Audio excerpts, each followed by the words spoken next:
pemirsa, masih di Showtime Basketball. Informasi selanjutnya ini, berbagai macam bentuk cara ngembang ke olahraga basket di Palembang yang dilakukan oleh pihak PT Pusri yang gelar turnamen basket. Diharapkan di tahun 2020 Pacak lebih maksimal lagi mengembangkan olahraga basket di Palembang. Bukan lagi antar BUMN, tetapi antar sekolah pun dapat menjadi acuan untuk pencarian bibit basket di kota Palembang.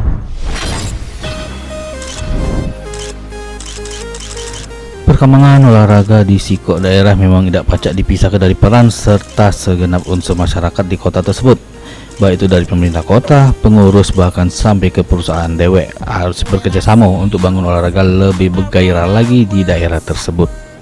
Pecah olahraga basket di kota Palembang berkembang pesat. Tua muda bahkan kaum hawa sama anak-anak pun menggandungi olahraga basket.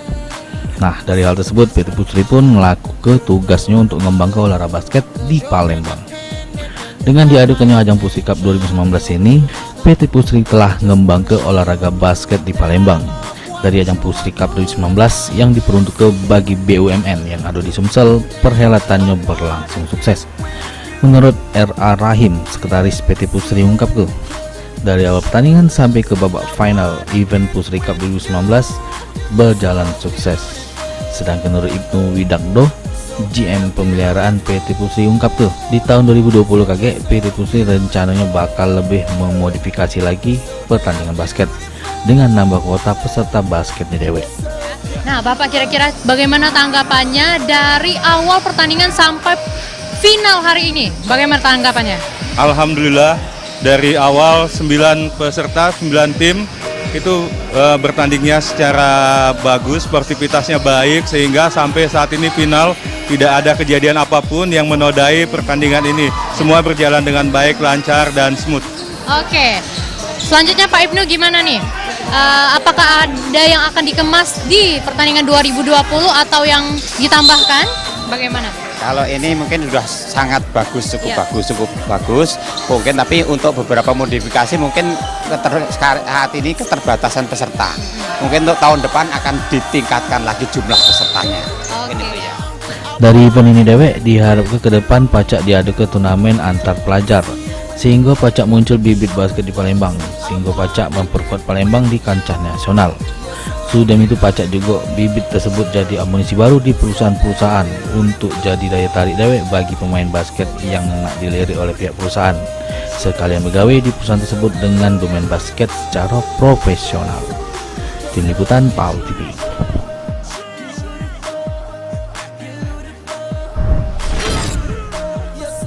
Semoga baik di tahun 2020 kage perusahaan lain bisa mencontoh dari pihak PT Pusri dalam mengembang ke olahraga basket di kota Palembang.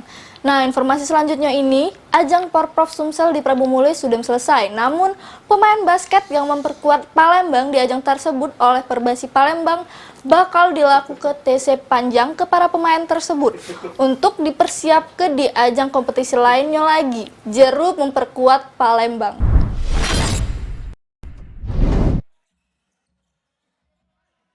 Pembinaan pemain basket terus dilakukan oleh Perbasi Kota Palembang, di mana pemain alumni Porprov Sumsel di Prabu Mulih kemarin bakal dilakukan TC panjang oleh pihak Perbasi Palembang.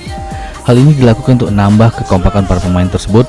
Sudah itu bakal ngasah skill pemain tersebut jero bermain basket yang bakal dipersiapkan untuk memperkuat Kota Palembang di ajang nasional olahraga basket.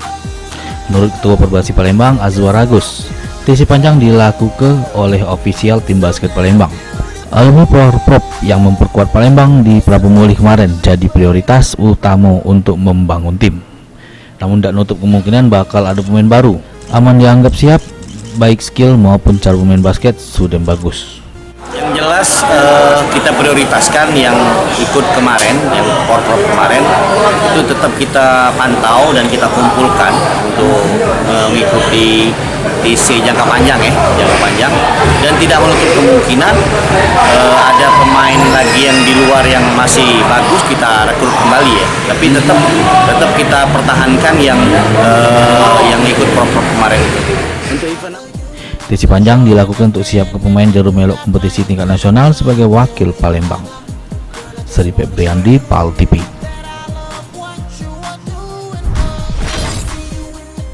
Semoga baik dengan diadu kenyot TC itu, para pemain tersebut bisa ngasah skillnya dengan lebih baik lagi. Nah, informasi selanjutnya ini datang dari NBA.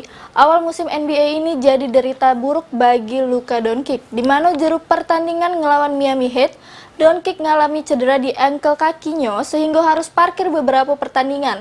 Sedangkan Jrue Holiday berhasil noreh ke prestasi dengan mecahkan rekor sejarah di tim New Orleans Pelicans dengan cetak 3 poin terbanyak bagi klub Pelican. Dallas Mavericks meski harus timpang jalani awal-awal kompetisi NBA, di mana bintangnya yaitu Luka Doncic masuk juru daftar cedera klub yang diperolehnya pas bermain hari Minggu juru melawan Miami Heat, tapi butuh waktu untuk pemulihan. Doncic mengalami cedera ankle pas timnya ngadepi Miami Heat. Dia nyoba nerobos ke pertahanan lawan tapi salah mendarat. Doncic nginjak kaki Kendrick lalu terkilir, sudah itu kesulitan tegak. Doncic dewek sudah tampil jero 25 pertandingan. Dia nyetak rata-rata 29,3 poin, 9,6 rebound, 8,9 assist sama 1,2 steal. Persentase tembakannya capai 48,1%, efektivitas tembakan 55,8%, sementara true shooting persentasenya 61,8%. Selain itu, Jrue Holiday nancep ke namanya juru tonggak sejarah New Orleans Pelicans sekali lagi. Dia berhasil melakukan lantaran mecah rekor baru. Holiday jadi pemain dengan rekor 3 poin masuk terbanyak sepanjang sejarah Pelicans. Dia melampaui pencapaian Peja Stojakovic yang sebelumnya megang rekor itu. Holiday dewek jadi pemain dengan rekor 3 poin masuk terbanyak pas menghadapi Minnesota Timberwolves. Dia nyetak 18 poin dengan masuk ke 3 dari 6 3 poin. Berkat itu Pelicans menang 107-99. Holiday ini menggantungi rekor 3 poin masuk sebanyak 556 kali.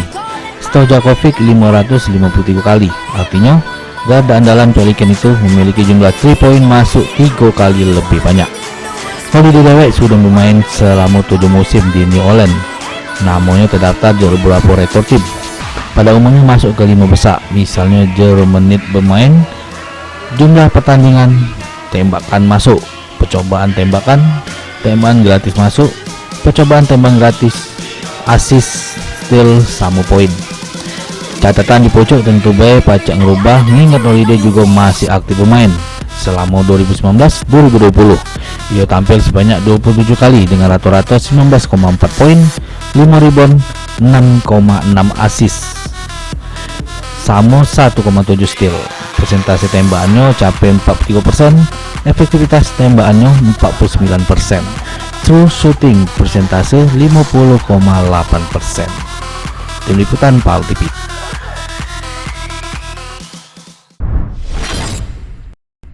Kita ucap ke cepat sembuh be untuk Doncic, dan untuk Jrue Holiday tetap ukir rekor baru di klubnya New Orleans Pelicans. Nah pemirsa, jangan kemana-mana, kita selit dulu yang lewat ini.